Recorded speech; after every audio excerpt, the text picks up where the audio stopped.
My name is Courtney Daze. And I'm MaKayla Rodriquez. Today we are going to talk about currency swaps, which is the topic that we chose as our exotic security. Before we dive into currency swaps, I wanted to be sure that everyone knew what a general swap was.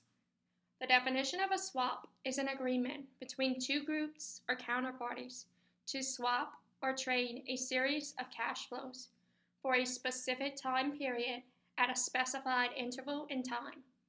Swaps first occurred in 1981 when the International Business Machine Corporation, better known as IBM, and World Bank entered into an agreement, which later became what we know as a currency swap today. A currency swap is when two counterparties exchange principal and interest payments in one currency for principal and interest payments in another currency. Next, I am going to give you an example of a currency swap.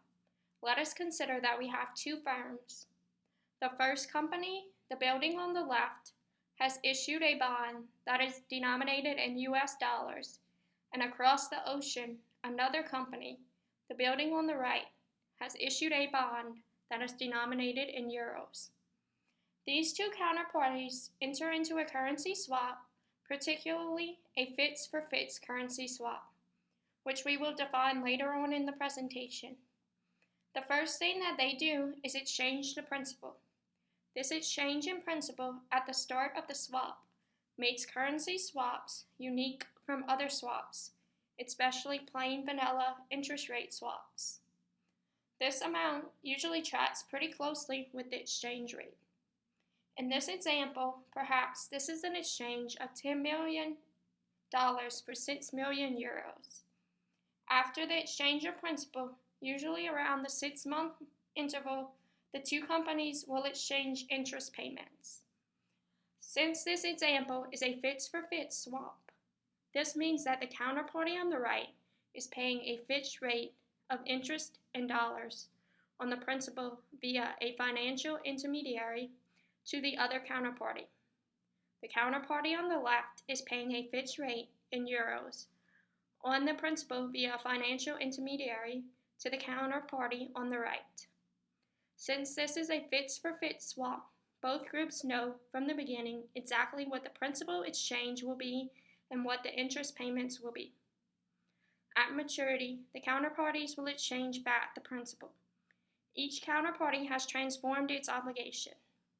The company that started with a dollar-denominated bond obligation has essentially transformed it into an obligation based in euros. The other counterparty on the right has transformed a euro-denominated obligation into a dollar-denominated obligation. There are three different types of currency swaps. The first type is called a fits versus fits currency swap. This means that both streams of currency swap contracts have fixed interest payments. The second type is known as a fits versus float, or a float versus fits currency swap.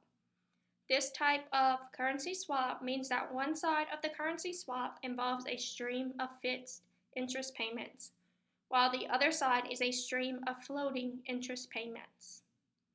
The third type is a float versus float currency swap, which means both parties in the currency swap contracts use floating interest payments. The float versus float currency swap is referred to as the basic swap. A currency swap typically has three stages. Stage 1 is when the spot exchange of the principal amount occurs. This exchange of the principal establishes part of the swap agreement. The second stage is the exchange of interest payments during the term of the swap. This typically takes place on the 6-month mark. The last stage of a currency swap is the re-exchange of principal at the maturity date. Next, we are going to talk about who purchases and sells currency swaps. Since currency swaps help hedge risk, a wide variety of people and companies use these swaps for many different purposes.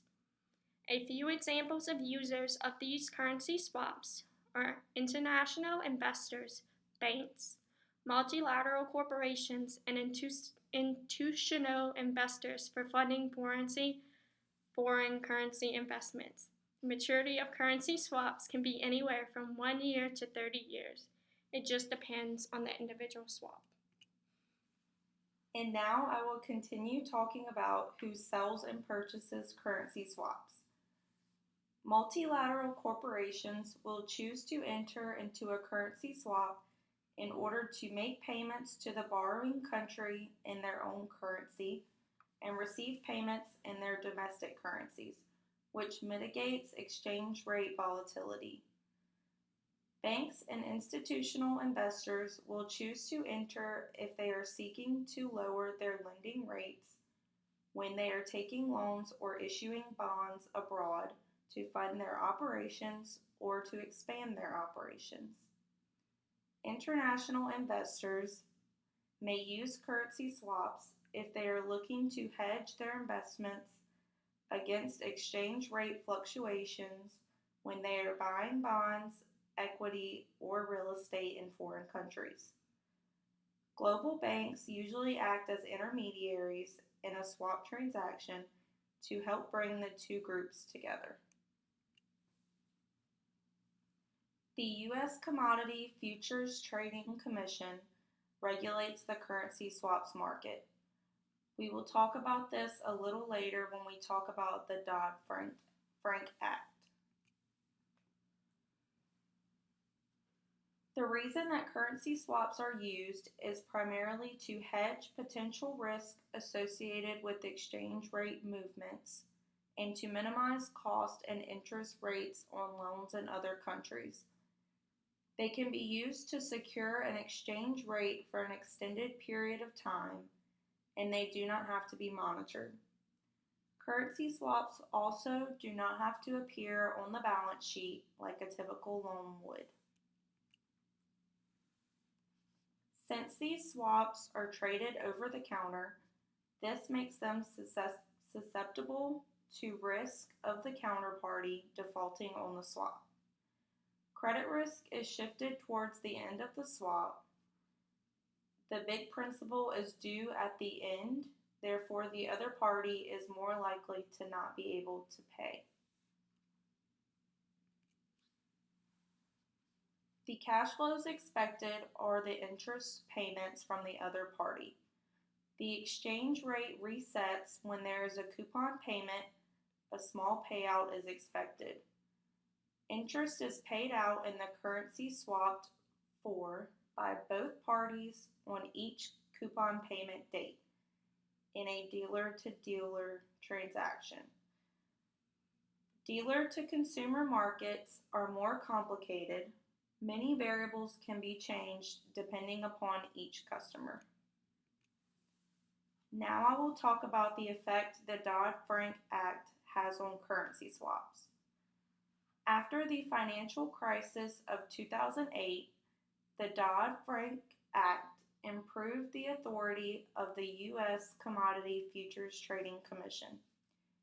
CFTC oversees more than $400 trillion in the swaps market. Due to the Dodd-Frank Act, the CFTC is able to keep risk lower in the swaps market. Swaps dealers are contingent to capital and margin requirements, reporting requirements, and to meet conduct standards. It also improves pricing by increasing transparency to trading of swaps.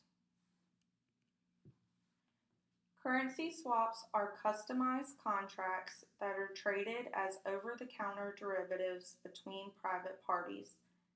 Since it is over-the-counter, this means that it does not go through an exchange.